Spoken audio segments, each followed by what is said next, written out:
Imagine this. You're finally settled in your hard-earned VIP seat, ready to enjoy the experience you've been looking forward to for weeks. You worked late nights, saved up, and made the decision to treat yourself because, frankly, you deserved it. But just as you're adjusting the seatbelt, a flight attendant walks over with an expression that's almost apologetic. Almost. Then comes the line, "We need you to switch seats for someone else." At first, you think, could this be a simple misunderstanding? That's exactly what Elisha thought. But as the situation unfolded, it became clear that this wasn't about logistics, policies, or even a mistake. It was about something much deeper, something much uglier. Why was she targeted? Who made the request? And why did they think they could get away with it? Most importantly, how did this moment of blatant discrimination snowball into a reckoning that ended with an entire team being fired? This isn't just a story, it's a powerful lesson in standing up for what's right, demanding accountability, and making your voice heard. Let me introduce you to Elisha. She's not just anyone. Elisha is a self-made success story, a corporate executive who has worked tirelessly to build her career from the ground up. She's the kind of woman who knows her worth and isn't afraid to fight for it, no matter the obstacles in her way. This trip wasn't just a vacation for Elisha. It was a celebration, a moment to breathe, reflect, and enjoy the fruits of her labor. Upgrading to a VIP seat wasn't about showing off or indulging in luxury. It was about rewarding herself for her dedication, her late nights, and her countless sacrifices. She wanted comfort, she wanted peace, and most importantly, she wanted what she had paid for. When Elisha arrived at the airport that morning, everything seemed to fall into place perfectly. Her sharp outfit and poised demeanor turned heads as she walked through the terminal. She breezed through security, checked into the VIP lounge, and allowed herself a moment to savor the anticipation of a well-earned trip. Everything about the day felt right until she boarded the plane. Elisha's seat was exactly what she had envisioned, spacious, comfortable, and tucked away in the quiet VIP section. She stowed her carry-on, adjusted her seatbelt, and began mentally preparing for the relaxing journey ahead. But then, out of nowhere, a flight attendant appeared at her side. Her smile was polite, but there was an edge to her tone. "Excuse me, ma'am," the attendant said. "We're going to need you to switch seats." At first, Elisha thought there must be some kind of mistake.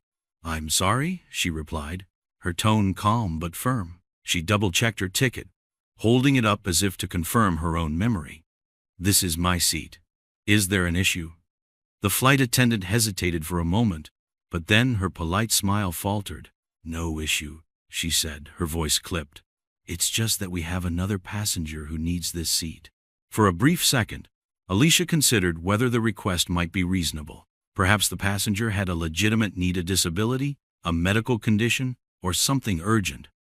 But as she glanced up, she saw the truth. The other passenger, who was already hovering nearby, was neither elderly nor disabled. He was a white man in a business suit, exuding an air of entitlement so thick it could choke the room. This wasn't about necessity. This was about privilege.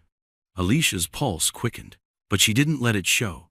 Instead, she stayed calm. "I'm sorry," she said again, "but I paid for this seat. I'm not moving."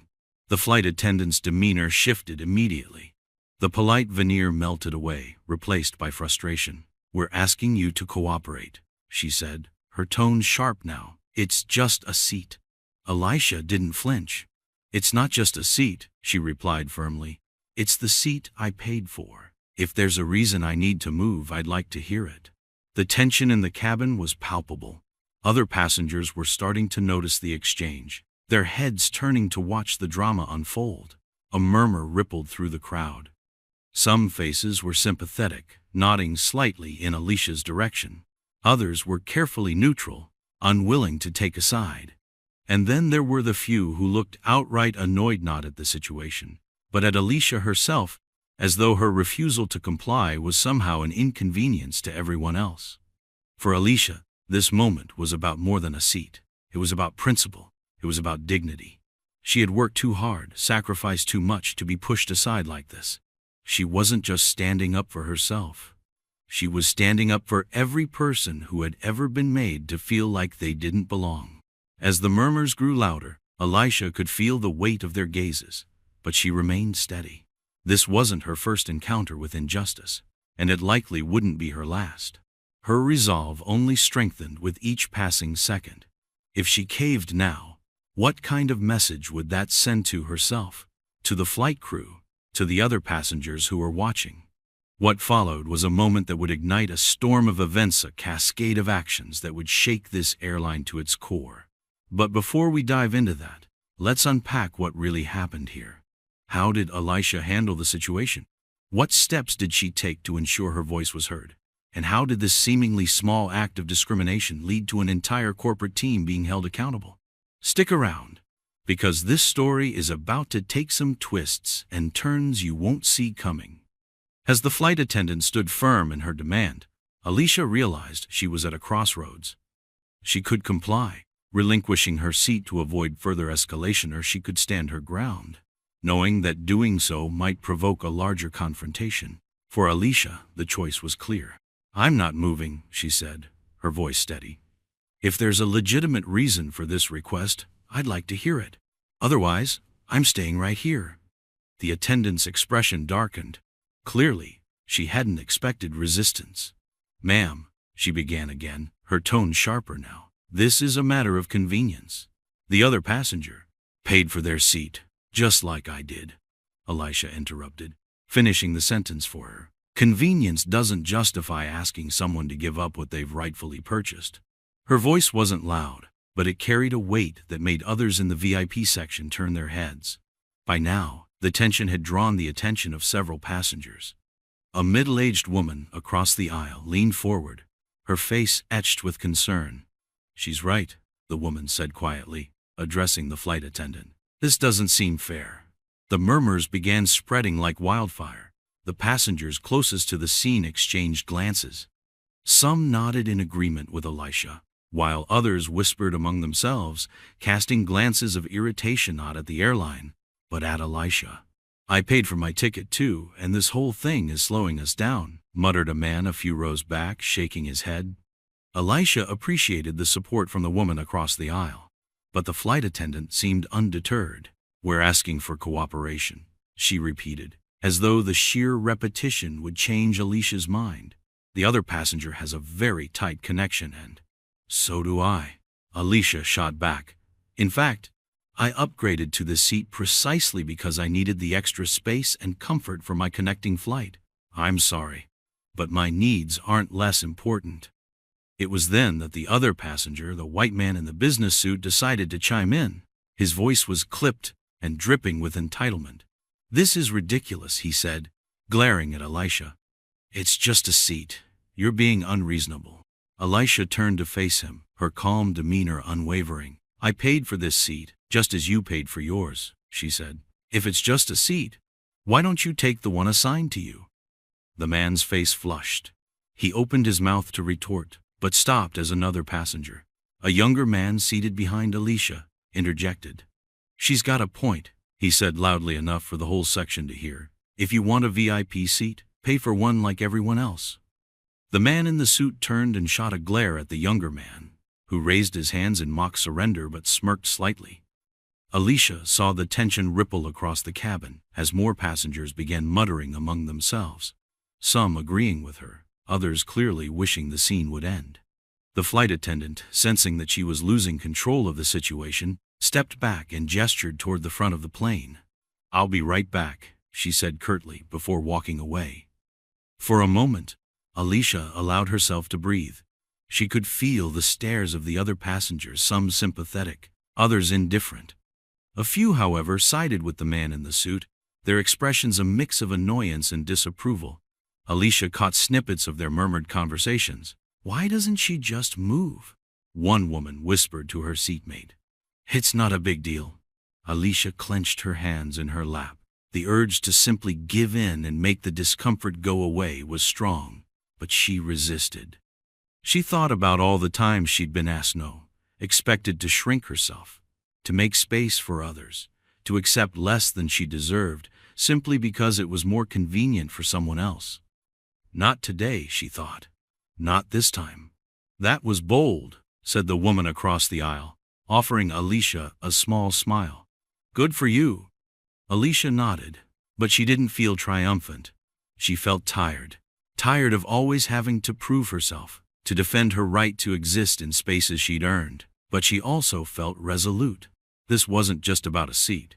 It was about standing up for herself and refusing to be treated as less than. When the flight attendant returned, she wasn't alone.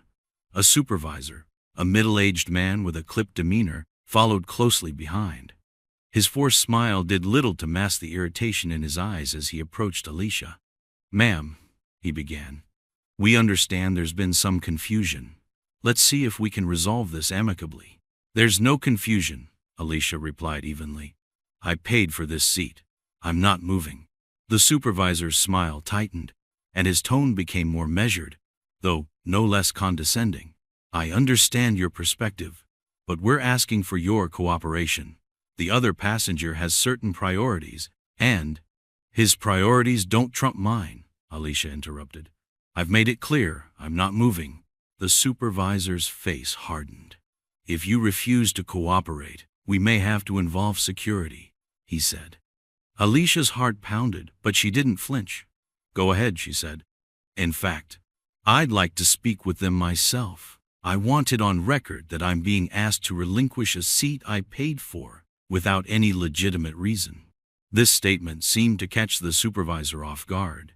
He glanced at the flight attendant, who shifted uncomfortably.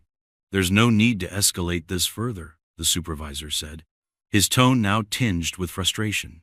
"We're simply trying to accommodate." "You're trying to accommodate him at my expense," Alicia said, gesturing toward the man in the suit.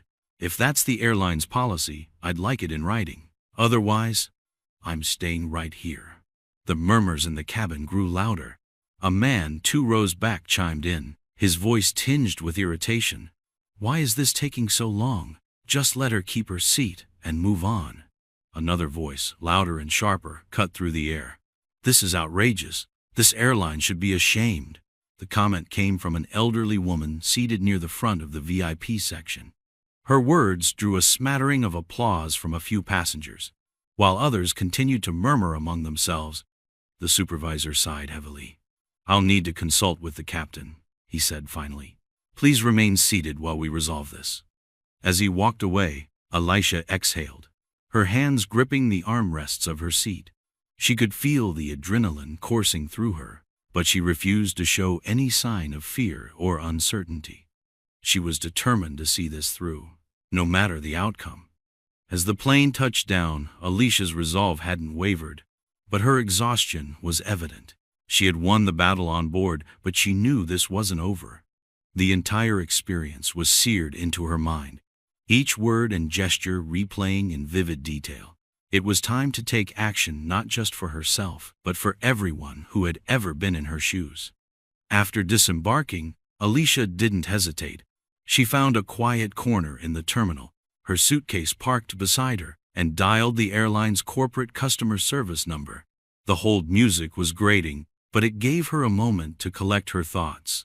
She wasn't angry, she was measured, deliberate. This wasn't about venting frustration, it was about accountability. "Thank you for calling customer service. How may I assist you today?" the representative chirped, their voice detached and professional. "I need to escalate an incident that occurred on my flight," Alicia began. "It involves discriminatory behavior from your staff, and I need to speak with someone in a supervisory position." The representative paused, the upbeat tone faltering slightly. "I'm sorry to hear about that. Could you provide some details about the incident?" Alicia recounted the events clearly and concisely, careful to emphasize the facts. She left no room for ambiguity, detailing how she had been asked to vacate her paid VIP seat, the entitlement of the other passenger, and the threats of security involvement when she stood her ground. "This isn't just poor service," she concluded, "it's discrimination." The representative's responses became increasingly generic. "I understand your frustration. I'll file a report and ensure this is escalated." "That's not enough," Alicia interjected firmly. "I want a direct response from your corporate office. And let me make this clear.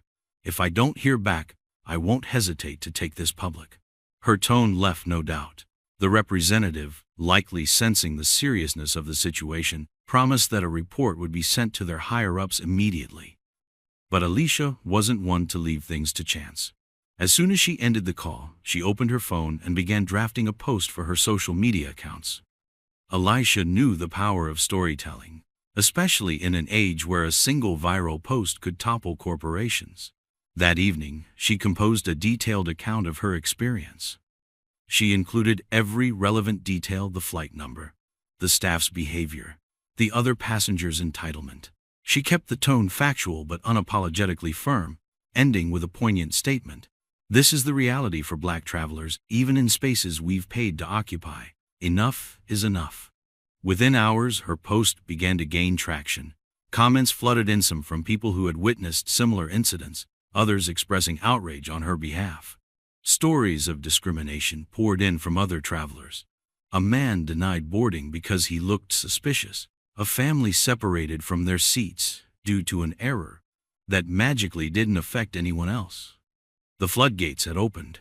By morning, Alicia's story had been shared thousands of times. The hashtags, Flying While Black and Traveling While Black, began trending across platforms.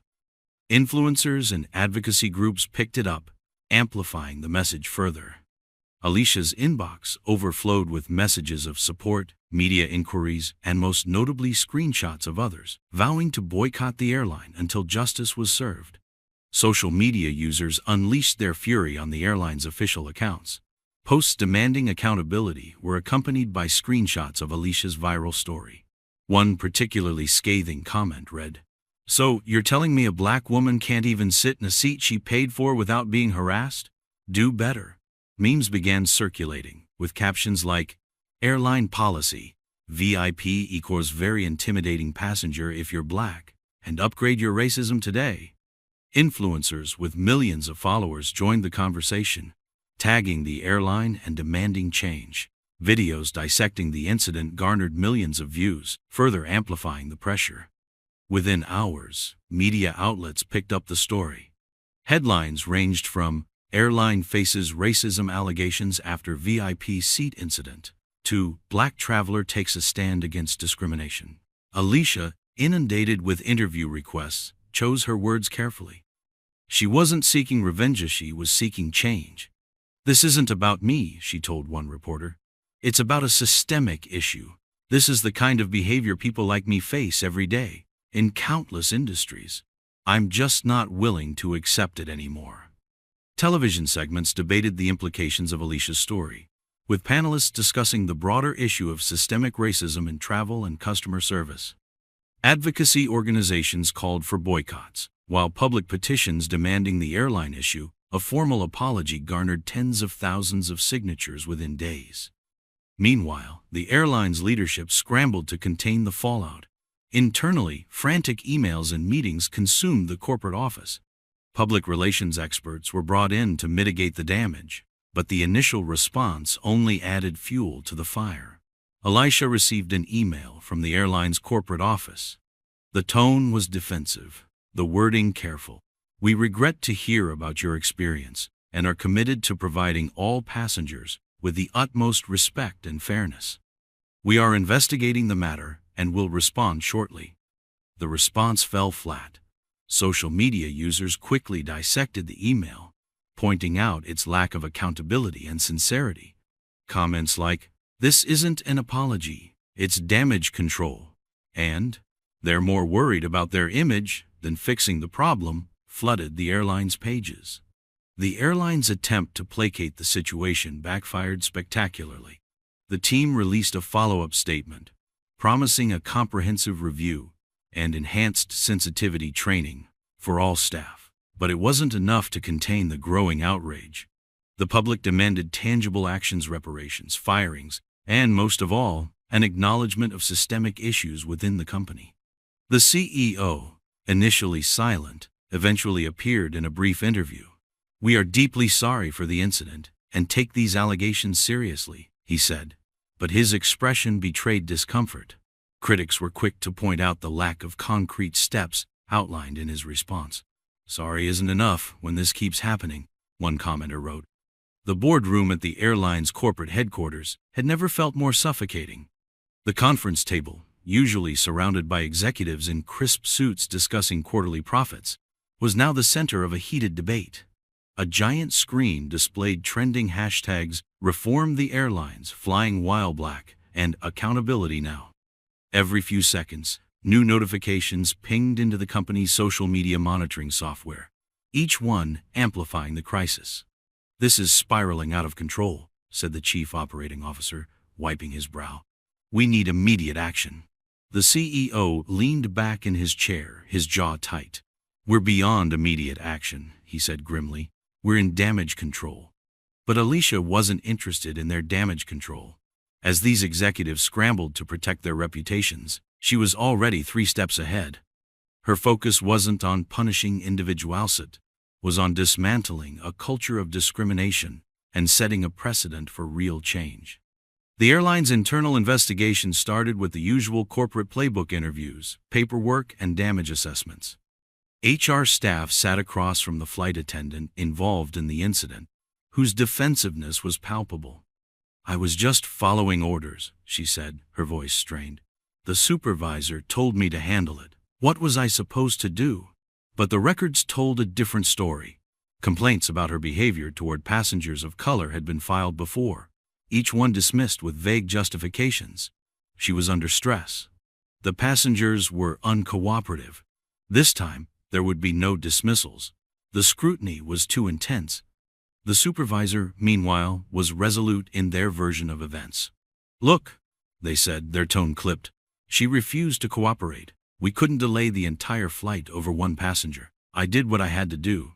Their combative stance quickly unraveled when testimonies from other crew members painted a picture of favoritism and bias. "It's not the first time I've seen something like this," one crew member admitted, under anonymity. "But we all know better than to speak up. It's not worth the risk." As the investigation unfolded behind closed doors, the public's fury only grew. On social media, stories of similar incidents poured in like a flood. A black father shared how he had been asked to prove his first-class ticket was his own. A young woman described being moved from her assigned seat for operational reasons, only to find the new seat had been double-booked. Rallies were organized at airports in major cities.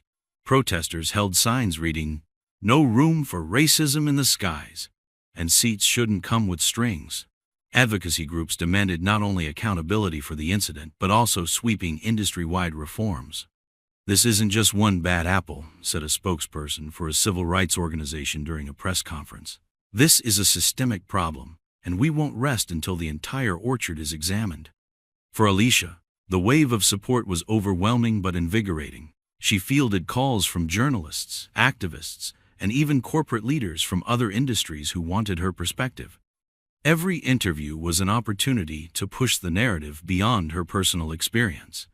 "I'm not here to ruin lives," she said during a live-streamed panel discussion.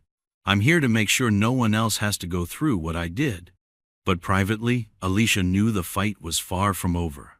The airline's initial promises, investigations, suspensions, vague policy reviews weren't enough. She pressed forward, leveraging her platform to demand transparency in the investigation and concrete action from the airline. Under pressure from Alicia and the public, the airline released the results of its investigation. The findings were damning. Not only had the staff involved acted inappropriately, but the company's internal policies had also failed to provide adequate safeguards against such incidents. The consequences were swift. The flight attendant and supervisor were terminated. But this wasn't enough to satisfy the public's demands. The airline's CEO issued a statement, admitting for the first time that the company's culture needed a complete overhaul. "We take full responsibility," the statement read. "This incident has shown us that we have much work to do to ensure our values are reflected in every aspect of our operations." Mandatory bias training. All employees, from baggage handlers to C-suite executives, would undergo annual sensitivity and anti-discrimination training. Independent Oversight Board. A third-party committee would handle complaints of discrimination, ensuring impartiality and accountability. Passenger Rights Charter. A new policy guaranteeing equal treatment for all customers, with clear escalation procedures for grievances. Alicia wasn't entirely satisfied. Policies are a good start, she told a reporter, but accountability has to be ongoing. This isn't a one-and-done fix. The changes at the airline sparked a broader movement across the industry. Competing airlines announced similar initiatives, eager to avoid becoming the next target of public scrutiny. Advocacy groups pushed for federal regulations to standardize anti-discrimination policies across all airlines. Congress even held hearings, with Alicia invited to testify. "This isn't just about flying," Alicia said in her testimony. "It's about ensuring that dignity and respect aren't luxuries, they're rights." Her words resonated beyond the hearing room. Alicia's story became a case study in corporate ethics programs and a rallying cry for marginalized communities. Employers across industries began re-examining their own practices, from hiring and training to customer interactions. Months after the incident, Alicia stood on a stage at a national leadership conference. The applause was deafening as she approached the podium, but her expression remained calm, focused. She spoke not about the incident itself, but about what it represented. "We can't change the past," she said, her voice steady, "but we can shape the future. It takes courage to stand up, to say, 'This isn't right,' but that courage can create ripples that change entire systems." Her story wasn't just a headline anymore, it was a movement. As the dust began to settle, the aftermath of the incident revealed more than just the airline's failures. It showcased the power of persistence, solidarity, and collective voices demanding change. For Alicia, the resolution wasn't about personal vindication. It was about creating a pathway for others who might one day face similar injustices. In the months following the incident, the airline took visible steps to rebuild its reputation. Press releases detailed reform after reform, signaling their commitment to change. Employee training programs were rolled out nationwide, not just covering bias awareness, but also conflict resolution and empathy in customer service. Videos from these sessions showed employees engaged in group discussions, role-playing scenarios, and confronting their own biases. "It's about time," one employee wrote on social media, sharing a selfie at a training session. "This is work we should have been doing years ago." The newly formed Independent Oversight Board began its operations with rigorous standards. By the end of its first quarter, the board reported having reopened 17 previously dismissed cases of discrimination. Among these were passengers who, like Alicia, had been displaced or treated unfairly under the guise of policy enforcement. One passenger, a retired teacher, shared her gratitude on social media. "I finally feel heard. I never thought anyone would care about what happened to me."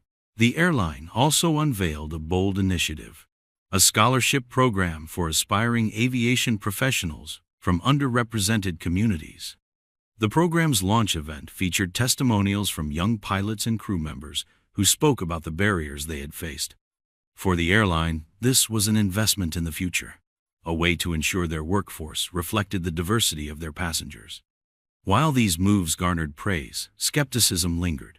Critics argued that such gestures often fade over time, especially without sustained accountability. Alicia herself voiced cautious optimism. "This is a step forward, but the question isn't whether they can start, it's whether they can keep going." For Alicia, the resolution was bittersweet. While the tangible changes were encouraging, the emotional toll of the journey couldn't be ignored. Late at night, when the headlines and hashtags faded, she often found herself reflecting on the weight of what had happened. "It's hard to celebrate progress when the cost is so personal," she confided to a close friend during a quiet moment. "But if my experience can spare even one person from going through the same thing, then it's worth it." Alicia didn't stop at reflection. She partnered with civil rights organizations to launch a national campaign aimed at empowering individuals to document and report discrimination. The campaign's tagline, "Your voice, your power," became a rallying cry, resonating with millions. Online workshops, downloadable guides, and even an app for documenting incidents became tools for empowerment, making it easier for people to stand up for themselves. Her advocacy work extended into writing. Alicia began work on a book blending her personal experiences with a broader exploration of systemic inequities in travel and beyond. The book, Seating Arrangements: How to Fight for the Space You Deserve, quickly became a bestseller, praised for its candid storytelling and actionable insights. The ripple effects of the incident extended far beyond the airline. Corporations in every sector began reevaluating their policies, driven by a new understanding. In an interconnected world, injustices could no longer be swept under the rug. "This isn't just a wake-up call for airlines," said a corporate ethics consultant during a panel discussion. "This is a wake-up call for everyone. If your policies aren't built on equity, they're built to fail." Discussions about racial bias in customer service took center stage, with experts dissecting everything from how frontline workers are trained to the role of corporate leadership in fostering inclusive cultures. Advocacy groups seized the moment to push for broader changes. Campaigns like Equity in Service gained traction, advocating for national standards to prevent discrimination in all customer-facing industries. Public testimonies flooded social media.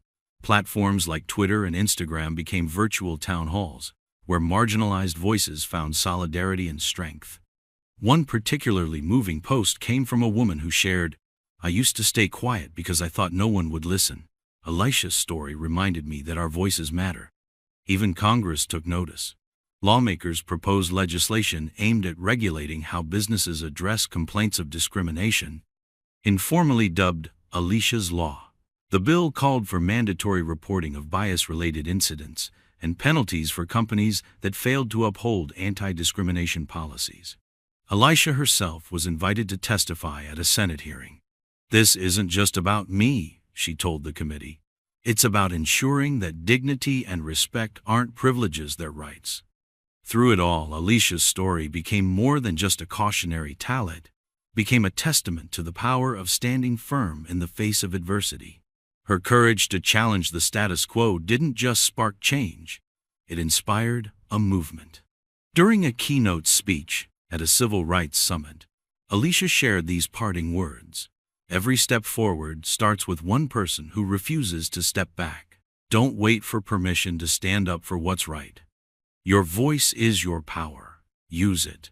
The audience rose to their feet in thunderous applause. But for Alicia, the journey wasn't about applause or accolades. It was about ensuring that the changes sparked by her stand were permanent. She knew the work wasn't over, it had only just begun. Months later, as Alicia sat in her office reviewing the first annual report from her campaign, she couldn't help but feel a mix of pride and determination. The numbers were staggering. Over 10,000 incidents reported, thousands of people educated through workshops, and policy changes enacted by several major corporations. But the real victory, she realized, wasn't in the numbers. It was in the quiet moments, like the messages she received from strangers thanking her for inspiring them to speak up. "Because of you, I found my voice," one email read. Those words stayed with her, reminding her why she had chosen to fight in the first place. In the end, Alicia's stand was about more than a seat on a plane. It was about reclaiming dignity, demanding accountability, and proving that change is possible when courage meets persistence. Alicia's story isn't just hers, it belongs to everyone who has ever felt marginalized, overlooked, or silenced. It's a story about finding the courage to say no more and discovering the strength that comes when people rally behind a just cause.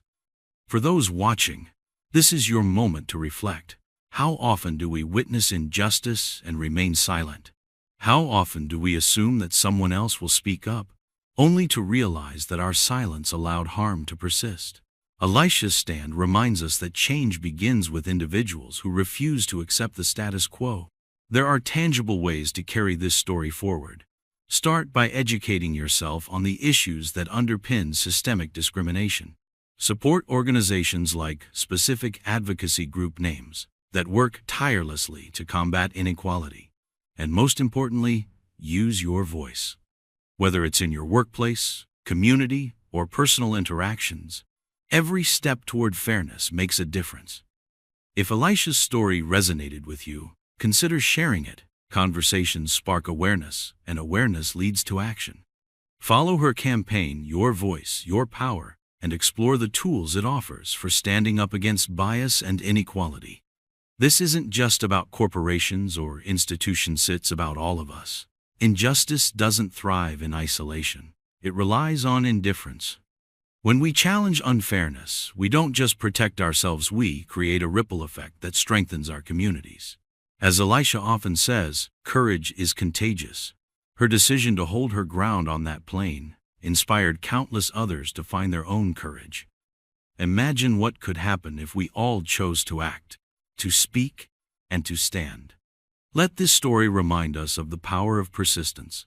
Change isn't easy, and it doesn't happen overnight, but every voice matters, every action counts, and every stand brings us closer to a world where fairness and respect aren't privileges, they're givens. If you believe in this message, don't forget to like, comment, and share this video. Together, we can ensure that stories like Alicia's continue to inspire and ignite change.